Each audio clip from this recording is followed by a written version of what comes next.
Welcome to the Small Business Tax Savings Podcast, your weekly dose of accounting and tax tips specific to small business owners. You will be on your way to growing your business and paying the least amount in taxes as legally possible. Here's your host, Mike Jezoshek, CPA.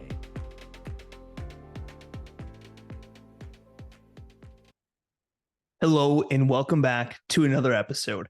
I am your host, Mike Jezoshek, and today we're talking about business vehicles. Now, this is something that comes up a lot in our free Facebook group, a lot in our tax minimization program. So if you haven't checked those out, do so now. You can join our free Facebook group by going to Facebook, just typing in Small Business Tax Secrets and joining in on the conversation.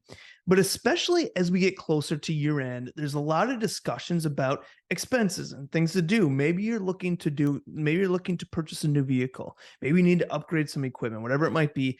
Throughout the next few weeks and months, we're going to be leading into the end of the year. We're going to be talking about tax strategies and what you need to be knowing about, thinking about when it comes to a planning perspective. So today we're talking about business vehicles, something that comes up quite often. And so I just want to say, first off, if you are buying a business vehicle solely for tax purposes to get a deduction, I would say don't do it. Instead, listen to our other episodes, listen to our other areas where we say we would never encourage somebody to buy something for a tax deduction. Because let's go through an example. Let's say, as an example, easy numbers, you bought a $100,000 vehicle. If you're in the 37% tax bracket, you're going to save on taxes over the course of, depending on depreciation types, everything else, you're going to save $37,000 in taxes. But you paid $100,000, and that vehicle is not gaining in value either. And if you fully depreciate and sell that vehicle, there's going to be some depreciation recapture and tax on that. So as you can see, trading $100,000 for $37,000 in savings is not a great switch. So I would say if you don't need a vehicle, don't go out and buy a vehicle.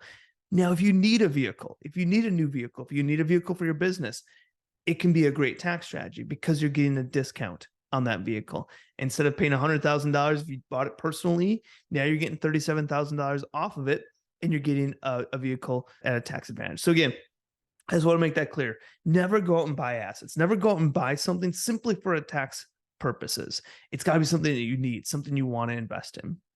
So when we talk about business vehicle, the first thing is in order for it to be a business vehicle, it's got to be used for business. And as part of that, we need to be able to prove to the IRS, if they come knocking, the business use.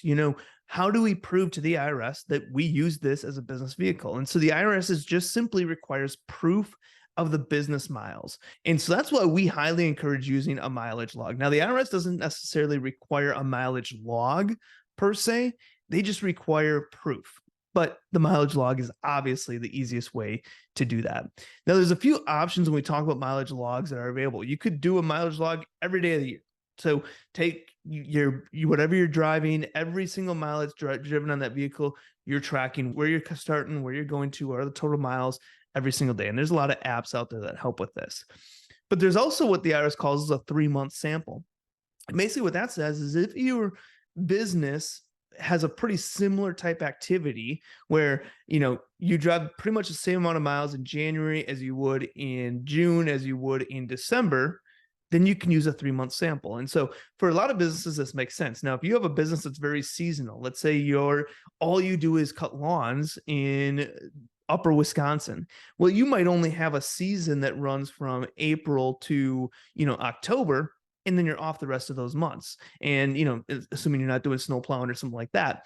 So in that situation, a 3-month sample wouldn't make sense because, you can't take a 3-month sample for your busy months and then have, when you're driving 0 business miles, still taking that same idea for it. So 3-month sample, if you have consistency throughout the year, is a great way. And basically that just means that you're going to track mileages for 3 months. And then you're going to apply that logic or that idea of that mileage throughout the entire year. So if in 3 months you drove 1,000 miles, well, then you would say you drove 4,000 miles for the entire year. So that's going to help prove business use. Or you can do a 1 week a month sample. Again, same thing as that 3-month idea, but you're only going to record mileage 1 week per month. So my favorite is the 3-month sample, or a mileage log for every day. Now, if you're using an app, that's going to make things a lot easier to do that mileage every day, where just every time you turn your vehicle on, it's tracking that mileage. So the key thing is that if you're using a vehicle for business, it's absolutely vital that you're keeping a mileage log. And that's going to serve as your proof to back up the business use of that vehicle. If the IRS comes knocking and says, hey, I don't think you're using this vehicle for business, how do you prove that you're doing it? So the first piece is a mileage log. You need to have those mileage.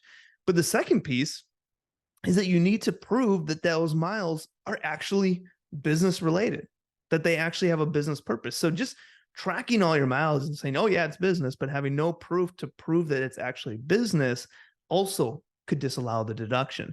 So we need to have documentation to help back this up.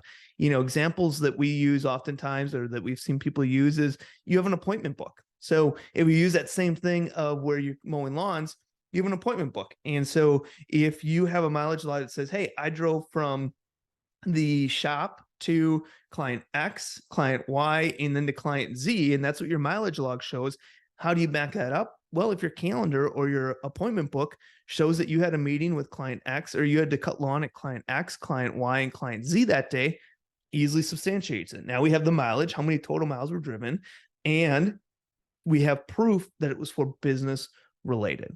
So those are the two key things. Now, let's go through a quick example. Imagine that you had a client meeting at Starbucks. You'll have your mileage log, a track record that shows that you went from your office to Starbucks, but then you're also going to have a Starbucks receipt. And on that receipt, you're going to say, I met with whoever to talk about business, to talk about bringing referrals to us. And so when we look at the IRS comes knocking and says, hey, can you prove business use here? We're going to say, here's the mileage log, went from office to Starbucks, back to the office. And here's the receipt from Starbucks that shows I met with so-and-so to discuss business. That's going to help cement, bulletproof that business use. So be sure that you're tracking somehow to prove the miles of the vehicle, as well as the business purpose and the business use to help back that up and support that. And again, there's software out there that helps make that easier for you. Now, if you're using a vehicle for both business and personal, so let's say you have a vehicle that you do some personal miles on as well, this is going to be even more vital so that we can find what we call the business use percentage, or the BUP. So once you have that mileage log, now you can find your business use percentage. And this is basically just saying how many of your miles, what percentage of your miles were business related. So we take business miles divided by total miles. So let's say you use your vehicle for a total of 15,000 miles in a year, and your business miles were 12,000 miles of that. Your business use percentage would be 80%. 12,000 miles divided by a total of 15,000 miles is 80%. So when we look at determining business use, we need to find out the business use percentage as well. And this is if you use your vehicle for personal related items. And oftentimes when you have some of these apps, it's going to track every trip that vehicle made. And then on the app, you can say, yep, this was business. Yep, this was personal, and so and so. And that's going to help make that determination of business versus personal. And then you can find your business use percentage. Your business use percentage is going to be important when we're using the actual method to determining your automobile deduction. So just keep that in mind. Again, when we talk about a business vehicle, we need to be able to prove business use and purpose. Mileage log, business purpose is an appointment book, receipts, something that shows why those miles were related to business. We can't just say, yeah, those miles were related to business. Once we have that mileage log, now we can find our business use percentage. And that's just how many miles did we drive that were business related versus what was the total miles. And that gives you your business use percentage. So the next question that comes up a lot about with automobiles is, should I buy or lease a vehicle? And that is something that I can't tell you, and I can't direct you specifically on this podcast episode. But what I often do is when clients come to us with this, I start to have a conversation with them, and then they determine this based on some of the questions that we're asking and what makes sense. So, question might be, how often do you expect to drive the vehicle? Leases always have kind of mileage limits. So if you're in a business that's going to be driving a lot, lease probably doesn't make sense. Depending on how many miles you put on, will might gear purchase versus lease. How many years do you plan on keeping the vehicle? If you always want a new vehicle, a lease may be a great option. And how much do you want your monthly payment to be? Lease payments are typically going to be less than a loan, but also keep in mind, you don't own the vehicle. So even though lease payments are typically going to be less than a loan payment, You also don't own the vehicle at the end of making all those payments. So when you're looking to get a vehicle, the first thing you want to kind of probably look at is, should I buy or lease? Go through some of those questions, determine what's going to make the most sense for you, keeping in mind that if you go over miles on a lease, there's potential that there's going to be some added fees to that. Also keep in mind that if you purchase a vehicle and you need to do tires, you need to do all these other things, those are things that are out of pocket. Whereas with a lease, typically you don't run into a lot of maintenance type issues because you have it for a short period of time at the beginning of the life of that vehicle. So we say, okay, we know we're going to buy a vehicle, we know we're going to lease a vehicle, whatever it might be. Should I put a vehicle in my business name or my personal name? And at the end of the day, either is acceptable. Whether you have a vehicle that's in your personal name or your business name and you use it for business, either way is acceptable. You just need to make sure that you're following the correct process, whichever way you do it.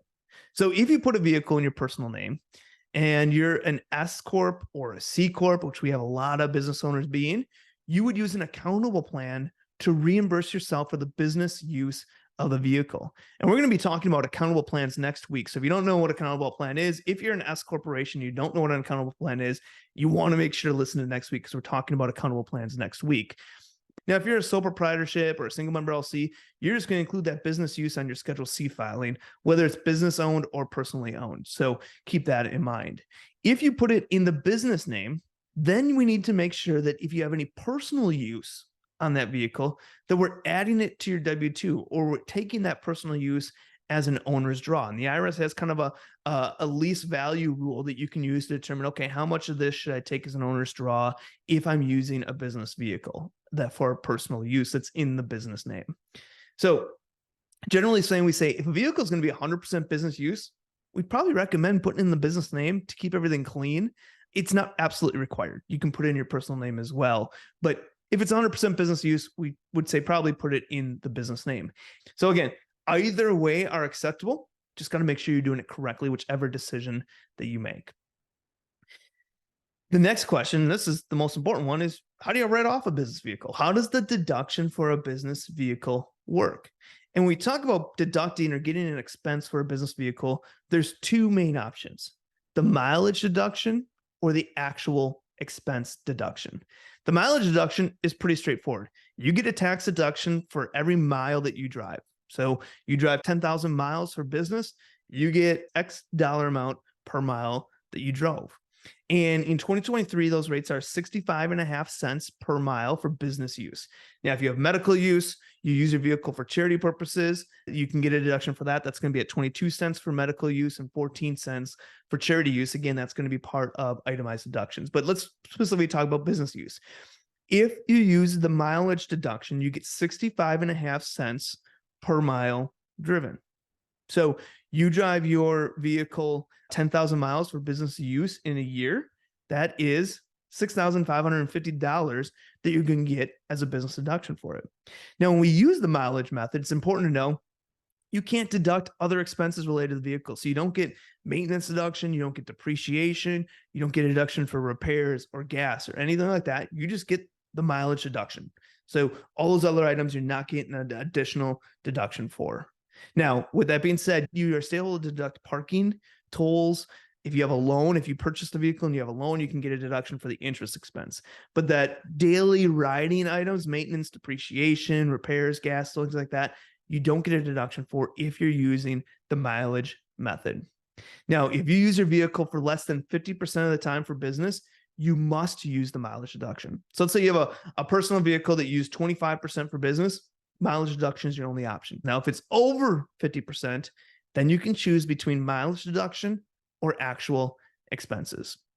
So with actual expenses, basically we take all of the costs or actual expenses of that vehicle and multiply it by your business use percentage. So let's say you have $10,000 in costs and your business use percentage is 80%.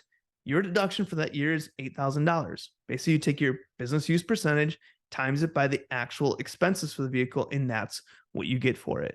So items that are included in actual expenses would be loan interest if you own it, if you lease it, the lease payment, the fuel for that vehicle, any registrations, car washing, repairs and maintenance, any insurance on that vehicle, all of those expenses, you take all of that and add them up. And you'd also take depreciation for that vehicle if you owned it again. So the actual method complicates things slightly because depreciation comes into play. You have to track all these actual expenses, but oftentimes you're going to get a bigger deduction by going to actual expenses, depending on the type of vehicle and situation that you have, of course. So the other thing is that if you use actual expenses, you cannot use the mileage deduction. So it's one or the other. You either choose mileage or you choose actual. You don't get to use both. So what we always recommend is put a spreadsheet together. See what option is going to give you the best deduction and analyze that. Analyze whether you should be doing the actual or mileage, and also factor in future years too as well, because that helps play a method of what you want to consider. If you have a leased vehicle, once you pick a method, you got to stick with it for the rest of the lease. So if in year one of a leased vehicle, you choose the mileage deduction, you have to stick with mileage for the rest of that lease. If in year one you choose actual, you got to stick with actual for the rest of that lease. If you purchased a vehicle and if you selected actual method in year one, you must continue with that in the future years. So if you purchased a vehicle in year one, you used actual, you got to continue that in the future years. If in year one you said, nope, I'm going to do the mileage deduction, you can switch to the actual method in future years, but then you're just using more of a straight line depreciation on it. And we're going to be talking about depreciation, how that works and things like that. But that's the gist of it. So how do we write off a vehicle? You have to choose mileage deduction, where you just get X dollar amount per mile driven, or actual expenses. We take all of your costs, all of your actual expenses, multiply it by the business use percentage, and get the deduction that way. Again, put a spreadsheet together. Find out which method's going to give you the best option. Now, when we talk about depreciation for a vehicle, and when we talk about what depreciation looks like, one thing that I want you to remember or think about is that when you dispose of a purchased vehicle, you're going to have a gain or loss on that vehicle depending on your basis. And your basis is going to be your purchase price less depreciation. So for example, let's say that you purchased a $75,000 truck and depreciated all of it. Your basis is zero because your purchase price is $75,000. You took $75,000 in depreciation, so your basis in that vehicle is zero. If you then sold that vehicle for $45,000, you're going to have a $45,000 gain. Sale price minus basis is what your gain is. And this is also where depreciation recapture comes into play. So I just say this because I get a lot of business owners that come in and say, well, I'm just going to, or get confused when they made this big purchase and then 4 years later sold the vehicle, took a lot of depreciation for it, and now they're facing a gain on it, and they didn't factor that into there. So I just want to kind of make that clear that if you purchase a vehicle and you depreciate heavily up front on that vehicle, you're likely, if you sell it a few years later, there's likely going to be some type of gain, and you have depreciation recapture and some tax associated with that. So let's talk about depreciation. How does depreciation work for a business vehicle? And we did an article back a while back, so feel free to check that out. It was called "What Do You Know About Purchasing, Deducting, and Depreciating a Business Vehicle?" But I wanted to give a really good summary for those that are listening. And again, if you want to check out everything we talked about today, we have a full article, link in the show notes, or taxsavingspodcast.com. You can find our article related to automobiles. But when we talk about depreciation, there's something called the gross vehicle weight, and it's GVWR. And that's really what matters when we talk about depreciation, determine how much can we depreciation. So the gross vehicle weight rating, and the big thing to know is whether your vehicle's GVWR is over or under 6,000. So there's various ways to depreciate. You can do bonus depreciation, Section 179 expensing, maker, straight line, all sorts of ways to do depreciation. But here's kind of a general guideline. If you have a vehicle with a GVWR less than 6,000 pounds, again, the key thing here is 6,000 pounds. So if you have a vehicle that's less than 6,000 pounds, in year one, you can take regular depreciation of $12,200 and bonus depreciation of $8,000. So total in year one of $20,200. In year two, regular depreciation of $19,500. In year three, regular depreciation of $11,700. And every year after, you get a depreciation amount of $6,960. Now, if you have a GVWR of less than 6,000 pounds, Section 179 expensing is not allowed. So let's look at a GVWR greater than 6,000 pounds. When we look at greater than 6,000 pounds, we have to break it into two categories. Is it an SUV or a truck with a bed in the truck of less than 6 feet? That's one way. If you are purchasing a vehicle that's a GVWR of more than 6,000 pounds and it's an SUV or truck with less than a 6-foot bed, you can do Section 179 expensing up to $28,900, or you can do bonus depreciation. And for 2023, bonus depreciation is 80%. So if you bought a vehicle for $100,000, bonus depreciation in 2023 is 80%. You can get an $80,000 deduction for it in year one. Again, if the GVWR is more than 6,000 pounds.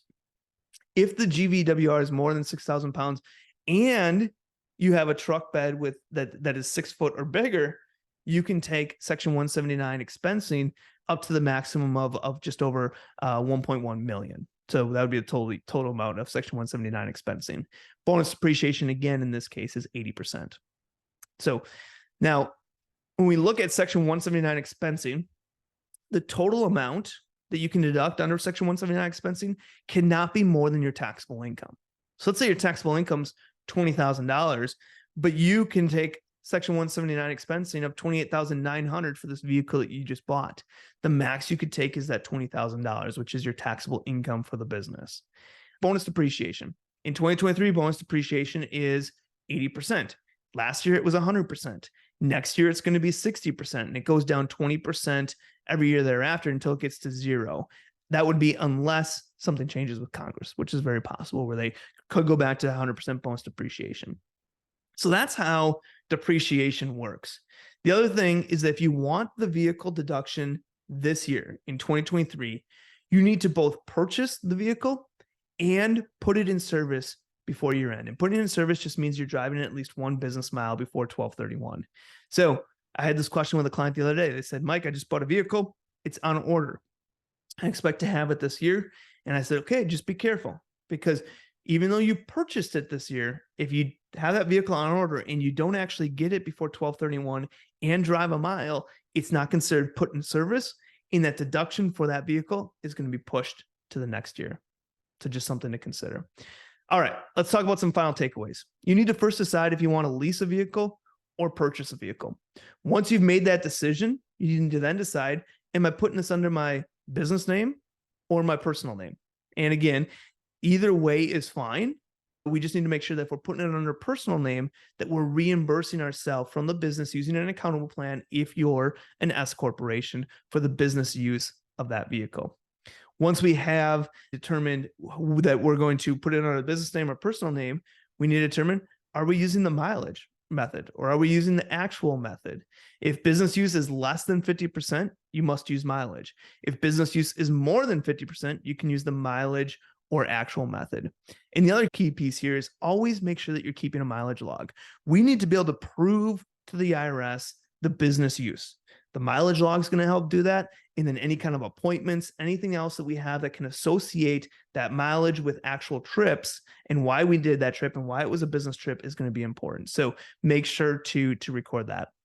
If we're using the mileage method, it's 65.5 cents per business mile. And that's just the deduction you get.